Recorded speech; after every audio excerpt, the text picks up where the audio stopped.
On se dirige maintenant en France. Il y a une affaire qui divise le pays et une famille actuellement. Vous en avez sûrement entendu parler. C'est le cas de Vincent Lambert. C'est un homme de 42 ans qui est devenu tétraplégique, dans un état végétatif à la suite d'un accident de voiture. Ça, c'était en 2008.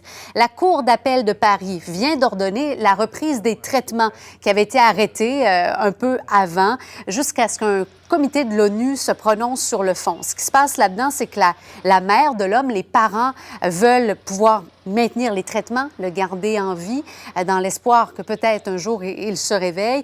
Mais sa femme et des neveux, eux, dénoncent de l'acharnement thérapeutique, voire même du sadisme, et disent qu'il vaudrait mieux à ce moment-ci, selon les experts là, que eux ont rencontrés, le débrancher. Alors, un débat là, sur plusieurs niveaux, et on va aller retrouver Maître Jean Payot. Il est l'avocat des parents de Vincent Lambert, donc une victoire pour ce clan-là au cours des dernières heures. Bonjour, Maître Payot, merci d'être avec nous. Bonjour, madame. Vous arrivez, vous, de l'hôpital parce que vous voulez vous assurer, justement, que Vincent Lambert reçoit bel et bien ses traitements. Oui, nous étions ce matin à l'hôpital pour vérifier que l'alimentation et l'hydratation de Vincent Lambert ont été rebranchées. Et il n'y a pas de difficulté, tout a été remis en place. Ouais. Bon, vous êtes dans quel état d'esprit à la suite, justement, de cette victoire-là pour la famille? Nos clients sont soulagés. Hein. C'est effectivement une grande victoire, mais c'est pas seulement une victoire de notre clan. Comme vous le dites, c'est surtout une victoire du droit. Le comité de l'ONU avait réclamé des mesures provisoires dans l'attente de pouvoir traiter le dossier de M. Lambert. Et ces mesures provisoires consistaient à maintenir l'alimentation et l'hydratation de Vincent Lambert. Le gouvernement français avait indiqué qu'il refusait l'application de ces mesures provisoires, contrairement aux engagements de la France dans le cadre de la Convention internationale des droits des personnes handicapées. Et la Cour de Paris a dit hier, la France doit maintenir l'alimentation et l'hydratation parce que c'est une demande de l'ONU. Et nous, juridiction française, nous imposons à la France que celle-ci remplisse ses obligations. Donc oui, c'est une victoire, mais c'est une victoire du droit, c'est une victoire de la justice, c'est une victoire des droits fondamentaux de Vincent Lambert. Qu'est-ce qu'il y a derrière cette problématique? Il y a que Vincent Lambert est en réalité une personne handicapée. Il n'est pas endormi parce qu'il n'est pas dans le coma. Il est réveillé, il dort la nuit, il est réveillé le jour, mais il est dans un état post-relationnel ou végétatif chronique selon les évaluations. Et donc, il a peu d'interaction ou pas d'interaction selon les moments avec son environnement. C'est une situation de handicap. C'est un handicap cognitif. Et la question qui se pose est de savoir si ce handicap cognitif justifie à lui seul l'arrêt de l'alimentation et de l'hydratation de ce monsieur, alors même que jusqu'à présent, le droit français justifiait un arrêt de traitement de ce type pour les personnes malades ou en fin de vie. Et nous prétendons que si Vincent Lambert est un jour malade ou en fin de vie, il n'y aura pas de difficulté pour arrêter son traitement.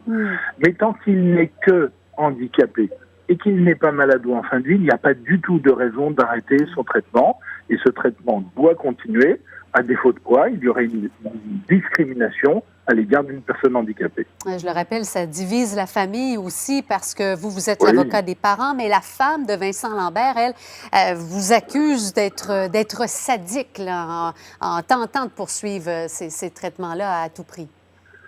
Oui, le mot est très fort. Il ne vient pas de l'épouse, il vient d'un neveu de Vincent Lambert, mais peu importe. Le mot est très fort et il est un peu choquant parce qu'en réalité, Vincent Lambert ne souffre pas.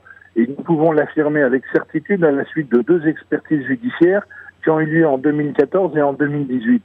Ce fameux neveu, en réalité, milite pour l'introduction de l'euthanasie en France. Et il utilise le cas particulier de son oncle comme un étendard pour justifier la mise en œuvre d'une euthanasie. Et donc pour lui, son oncle, quoi que puissent dire les experts, il prétend que son oncle souffre. Mais ce n'est pas vrai. Voilà. Donc, prétendre qu'il s'agirait ici de sadisme est tout à fait déplacé. La grande problématique que nous posons derrière cette affaire, c'est de dire Vincent Lambert n'est pas en situation d'acharnement thérapeutique.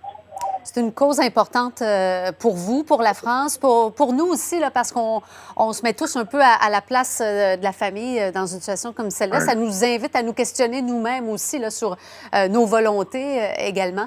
Mais quelle est la prochaine étape et qu'est-ce que vous espérez qu'on retienne de cette affaire?